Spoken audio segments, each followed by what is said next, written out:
Halo guys, selamat datang kembali di channel Ulas Film. Jangan bosan-bosan ya sama admin di sini guys. Kali ini admin mau mereview film bergenre detektif dari Korea Selatan nih guys. Film ini berjudul Fourth Period Mystery tahun 2009.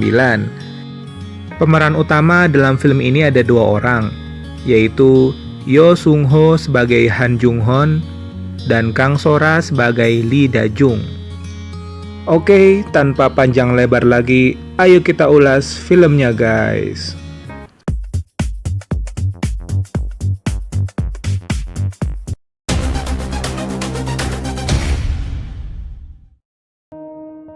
Scene dimulai saat seorang guru sedang mengadakan pembelajaran di dalam kelas. Sedang fokus-fokusnya belajar, tiba-tiba salah seorang murid yang bernama Tu-in mengeluarkan busa putih dari mulutnya dan jatuh pingsan, yang membuat semua orang di dalam kelas itu menjadi panik. Kekacauan ini terdengar sampai ke ruang guru, sehingga para guru datang untuk menolong Tu-in. Guru ini bernama Tae-guk. Guru Tae-guk meminta Jung Hon untuk segera menelpon ambulans. Tak lama kemudian masuk guru lain. Guru itu bernama MBC. Ia kaget melihat kondisi Tu-in yang tiba-tiba mengalami kejang-kejang dan mulut berbusa. Kemudian salah satu murid yang bernama Tae-gyu kaget ketika melihat minuman yang tergeletak yang ternyata minuman itu telah diminum oleh Tu-in. Dapat disimpulkan bahwasannya minuman tersebut mengandung racun. Kemudian scene berlanjut ke 2 pekan setelah kejadian. Gosip yang beredar di antara mereka bahwasannya Tu-in sudah mati. Sementara itu, Jung Hon dan temannya, yaitu Do-il, sedang melakukan olahraga di lapangan sekolah. Bisa dibilang, Jung Hon adalah orang yang paling populer di sekolah karena kepintarannya. Banyak wanita yang ngefans kepadanya. Sementara itu, Da Jung pergi ke perpustakaan untuk mengembalikan buku yang ia pinjam. Di sini ia bertemu dengan penjaga perpustakaan yang bernama Sang Mi. Da Jung ini adalah teman sekelas Jung Hon. Ia adalah tipikal orang yang sangat misterius. Hobinya adalah membaca novel misteri atau novel detektif.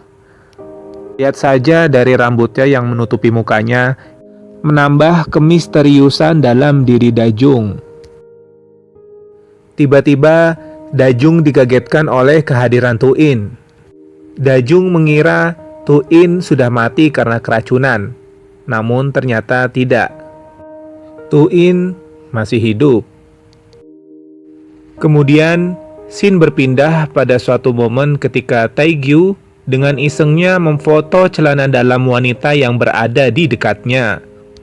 Tentu saja wanita tersebut marah dan meminta bantuan kepada Jung Hon agar Tae-gyu menghapus foto tersebut. Mendengar permintaan tolong dari wanita tersebut, Jung Hon segera beranjak dan menghampiri Tae-gyu dan meminta Tae-gyu untuk menghapus foto tersebut. Namun, Tae-gyu menolak, dan akhirnya perkelahian pun terjadi.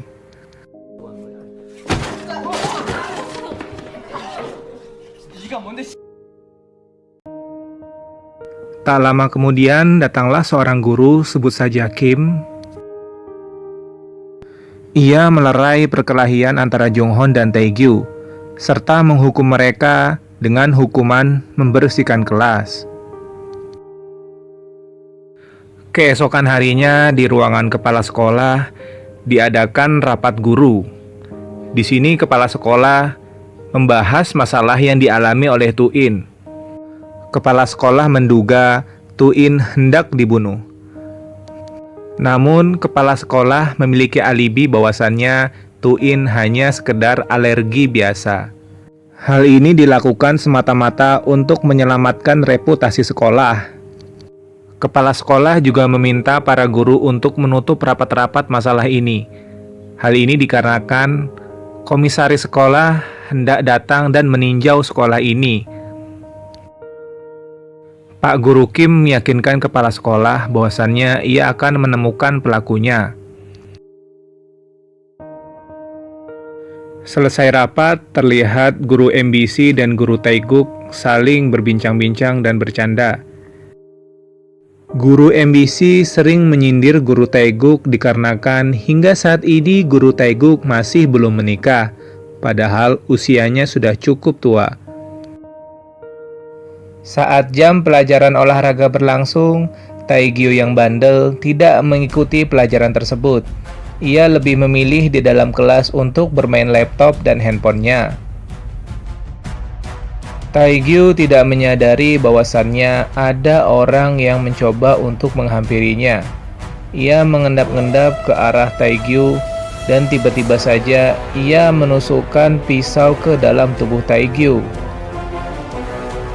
Taegyu pun tewas seketika. Di waktu yang sama, di lokasi yang berbeda, terlihat Dajung sangat tidak bersemangat untuk berolahraga, sehingga teman-temannya mengucilkannya dan mengusirnya dari lapangan. Dajung memilih kembali ke dalam kelas. Scene berpindah ke toilet sekolah di mana terlihat Junghon sedang bercermin. Tak lama kemudian, datang Guru Kim. Di sini, Guru Kim meminta Junghon untuk segera kembali ke dalam kelas karena komisaris sekolah akan segera datang. Junghon kembali ke kelas, namun betapa kagetnya ia melihat Taegyu yang sudah berlumuran darah. Junghon mengira Taegyu hanya main-main, tapi ternyata setelah dicek, Taegyu memang benar-benar tewas. Junghon menemukan pisau yang tadi digunakan oleh pelaku pembunuh Taegyu, dan Junghon memegang pisau tersebut. Tak lama kemudian, komisaris pun sudah sampai di sekolah. Di saat yang sama, Dajung, si wanita misterius, masuk ke kelas dan melihat Junghon sedang memegang pisau tersebut. Junghon meyakinkan Dajung bahwasannya bukanlah Junghon pelakunya. Dajung pun percaya. Kemudian Junghon hendak menelpon polisi, namun dilarang oleh Dajung karena semua bukti mengarah kepada Junghon. Jika Junghon menelpon polisi, maka Junghonlah yang akan menjadi tersangka utamanya. Di tempat lain, kepala sekolah berusaha meyakinkan komisaris sekolah bahwasannya sekolah sangat aman dan baik-baik saja. Scene berpindah ke TKP di mana Dajung mengajak Junghon untuk menyelidiki kasus ini dan menemukan pembunuh yang sebenarnya dalam waktu 40 menit. Junghon awalnya tidak yakin, namun mau tidak mau ia harus menuruti apa yang dikatakan oleh Dajung. Berdasarkan bukti yang didapatkan, Dajung menganalisis bahwasannya pembunuhnya tahu akan ada darah, sehingga pembunuhnya memakai jas hujan dan sepatu siswa. Kemudian ia mendekati Taegyu dari belakang dan menutup mulutnya serta menikam dadanya. Dan agar terlihat Junghon yang melakukannya, pembunuh tersebut menusuk beberapa kali di bagian depan. Jadi, darahnya memancar ke bagian depan dan mengenai laptop di depannya. Dajung meyakini bukan Junghon pembunuhnya karena tidak ada percikan darah di baju Junghon. Dajung menganalisis bahwasannya si pembunuh masih ada di sekolah, dan dia tidak akan mungkin meninggalkan sekolah saat ini, karena jikalau ia meninggalkan sekolah, maka ia pasti akan ketahuan dan menjadi tersangka. Bisa dikatakan, pembunuh tersebut adalah seseorang yang tahu Junghon berkelahi dengan Taegyu. Singkat cerita, mereka berdua menuju ke lab komputer sekolah. Tujuannya adalah untuk mendapat nomor handphone seluruh siswa. Setelah mendapatkan nomor seluruh siswa, mereka kembali ke dalam kelas. Kemudian, Dajung mulai mengirim SMS ke semua siswa di sekolah. Dajung mengganti nomornya dan menyamar menjadi komisaris sekolah. Dajung berbuat demikian karena agar semua siswa membalas SMS-nya, karena mengira SMS tersebut adalah dari komisaris sekolah. Isi SMS tersebut adalah, SMS saya bila ada guru atau siswa yang terlambat masuk kelas. Ini inspeksi sekolah, komisaris sekolah. Hal ini untuk membuktikan siapa pembunuh Taegyu, apakah murid atau guru. Karena diasumsikan orang yang terlambat masuk ke dalam kelas, otomatis dialah pembunuhnya. Namun, jikalau yang melakukan itu adalah guru, bisa jadi ia tidak masuk ke kelas, namun ia kembali ke ruang guru dan memasukkan barang bukti ke dalam laci. Rencana mereka selanjutnya adalah pergi ke ruang guru. Setelah Junghon sampai di ruang guru, di sana ternyata ada seorang guru yaitu MBC. Kemudian Junghon menyapa guru MBC dan betapa kagetnya ia mendengar sapaan dari Junghon. Sepertinya guru MBC menyimpan sebuah rahasia. Di sini Junghon membohongi guru MBC bahwasannya guru MBC dipanggil oleh komisaris. Guru MBC percaya dan akhirnya ia keluar dari ruang guru. Setelah guru MBC keluar dari ruang guru, segera Junghon mencari laptop Taegyu. Setelah dicari, ternyata laptop tersebut berada di meja guru MBC. Sementara itu, guru MBC mulai curiga, dan ia memutuskan untuk kembali ke ruang guru. Setelah dicek, benar saja dugaannya, ternyata laptopnya sudah tidak ada. Lalu, guru MBC mencoba mencari Junghon di ruang kelasnya. Di dalam kelas, Junghon mencari file di dalam laptop sebagai bukti bahwasannya guru MBC adalah pelakunya. Namun, belum sempat melihat isinya, tiba-tiba guru MBC sudah sampai di kelasnya. Guru MBC meminta mereka mengembalikan laptop tersebut. Junghon tidak mau mengembalikan begitu saja, karena laptop tersebut adalah barang bukti. Dan perebutan pun terjadi.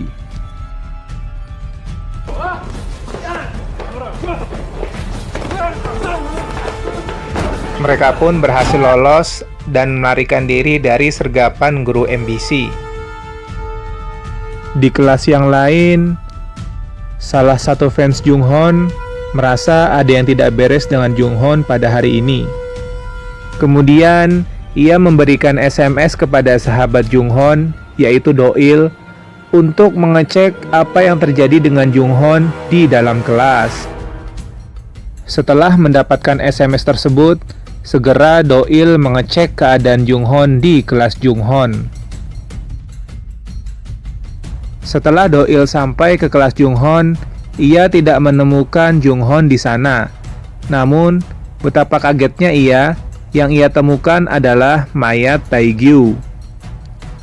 Singkat cerita, guru MBC berhasil mengejar Junghon dan Dajung hingga ke atap sekolah. Perintahnya pun tetap sama, yaitu guru MBC meminta Dajung dan Junghon untuk mengembalikan laptop milik Taegyu tersebut. Junghon tetap tidak mau mengembalikan dan menuduh guru MBC sebagai pembunuh Taegyu. Guru MBC menyatakan bahwasannya tidak mungkin ia melakukan tindakan seperti itu. Ia akan menjelaskan detail-detailnya kepada Junghon asalkan Junghon mau mengembalikan laptop tersebut terlebih dahulu. Tiba-tiba dari belakang, Doil memukul tengkuk guru MBC dan seketika Pak Guru pun pingsan. Kemudian, Dajung dan Junghon mulai memeriksa file yang ada di laptop tersebut. Dan ternyata isinya adalah video perselingkuhan antara guru MBC dan guru Hong Joo-hee. Junghon mengira Guru MBC membunuh Taegyu karena Taegyu melihat guru MBC dengan Ibu Hong di sebuah hotel. Kemudian Taegyu memfoto mereka dan mengancam kepada mereka akan menyebarluaskannya. Junghon memutuskan untuk kembali ke dalam kelas dan mengecek keadaan di sana. Sesampainya di kelas, betapa kagetnya Junghon melihat Pak Guru Kim sudah berada di sana. Guru Kim mengira yang membunuh Taegyu adalah Junghon, karena sebelumnya Guru Kimlah yang melerai mereka saat berkelahi. Namun di sini Guru Kim mencoba untuk menyelamatkan Junghon. Junghon adalah anak kesayangan Pak Guru Kim karena mengingatkannya kepada anaknya yang sudah meninggal beberapa tahun yang lalu. Pak Guru Kim mengorbankan dirinya sendiri dengan mengatakan kepada publik bahwasannya Pak Guru Kimlah sebagai pembunuh Taegyu. Semua ini dilakukan semata-mata untuk menyelamatkan Junghon. Saat Pak Guru Kim memegang jasad Taegyu, tiba-tiba sebuah kancing jatuh ke lantai. Junghon mengambil kancing itu dan sesegera mungkin kembali ke atap untuk menemui Dajung. Setelah sampai ke atap, Junghon lalu mencocokkan kancing tersebut dengan kancing guru MBC. Dan ternyata tidak sama, sehingga disimpulkan bahwasannya guru MBC bukanlah pembunuh Taegyu. Dajung mengambil kancing itu dan segera berlari ke dalam kelas. Dajung membuat dugaan bahwasannya jika pembunuh sebenarnya itu ingin membuat Junghon menjadi tersangka, maka pembunuh tersebut tidak perlu menyembunyikan laptop dan ponsel milik Taegyu.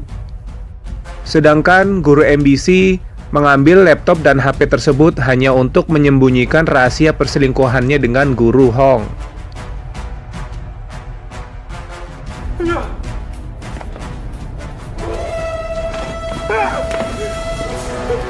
Kita flashback ke momen di mana Chu-in mengalami keracunan.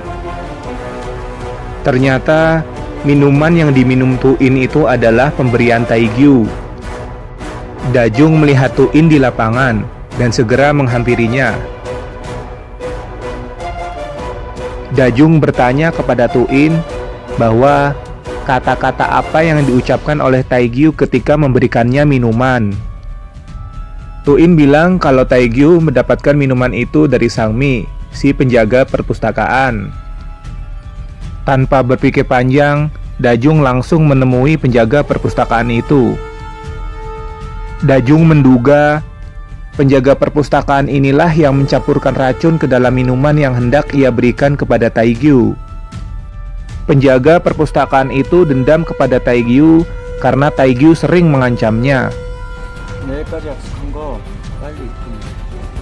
Singkat cerita, Dajung sudah sampai di perpustakaan. Penjaga perpustakaan itu heran dan bertanya kepada Dajung apa yang ia lakukan di perpustakaan karena saat ini adalah sedang jam pelajaran sekolah. Tanpa basa-basi, Dajung langsung menanyakan kepada Sangmi siapa pembunuh Taegyu. Tiba-tiba datang guru Taeguk. Ia menanyakan kepada Dajung apa yang ia lakukan di perpustakaan karena saat ini adalah jam pelajaran sekolah. Disinilah momen di mana kejahatan ini mulai terbongkar. Dajung melihat bahwasannya kancing di lengan jas guru Taeguk hilang satu. Setelah diamati, ternyata kancing tersebut sama persis dengan kancing yang dibawa oleh Dajung saat ini. Dajung pun mengangkat kancing tersebut. Menyadari kejahatannya terbongkar, guru Taeguk mengambil pisau yang ada di meja Sangmi. Pada momen inilah, guru Taeguk menjelaskan semua detail peristiwa mengapa ia membunuh Taegyu. Hal ini diawali oleh kekesalan Taegyu karena Sangmi telah melakukan perselingkuhan dengan ayah Taegyu. Sejak saat itulah, Taegyu jadi sering mengancam-ngancam Sang Mi dan sering membuli Sang Mi. Sang Mi yang tidak tahan dengan cacian dan bulian Taegyu mencoba untuk membunuh Taegyu. Awalnya ia ingin membunuh Taegyu dengan memberikannya minuman yang telah diisi racun, tapi salah sasaran. Kemudian ia mencoba mengutus seseorang, yaitu Guru Taeguk. Dan ternyata Guru Taeguk ini memang sudah lama mencintai Sang Mi. Sehingga permintaan itu pun tidak bisa ditolak Guru Taeguk. Guru Taeguk tersenyum sinis dan bersiap-siap menusukkan pisau itu ke Dajung. Namun tiba-tiba dari arah belakang, Junghon berusaha untuk menghentikan Guru Taeguk. Guru Taeguk akhirnya didorong dan terjatuh. Junghon dan Dajung segera berlari masuk ke dalam perpustakaan dan mereka bersembunyi di dalam rak-rak. Dan Guru Taeguk pun berusaha untuk mengejar mereka. Kemudian Guru Taeguk berhasil menangkapnya dan terjadi pergelutan di antara mereka. Karena kalah badan, akhirnya Junghon pun terdesak dan Guru Taeguk hendak menancapkan pisau kepada Junghon. Namun tiba-tiba komisaris dan rombongannya yang sedang survei melihat kejadian tersebut dan Guru Taeguk pun tidak jadi membunuh Junghon. Junghon pun selamat. Akhirnya Guru Taeguk dan Sang Mi ditangkap dan dikeluarkan dari sekolah. Sedangkan Junghon dirawat di rumah sakit dan film pun selesai. Gimana guys filmnya? Seru nggak? Atau jangan-jangan bingung? Kalau bingung, tulis aja di kolom komen ya. Nanti sebisa mungkin admin bales. Memang film genre detektif ini butuh konsentrasi yang agak lebih guys. Hilang fokus sedikit aja, bisa buyar deh nontonnya. Oke guys, sampai di sini dulu ya. Sampai jumpa kembali di next video.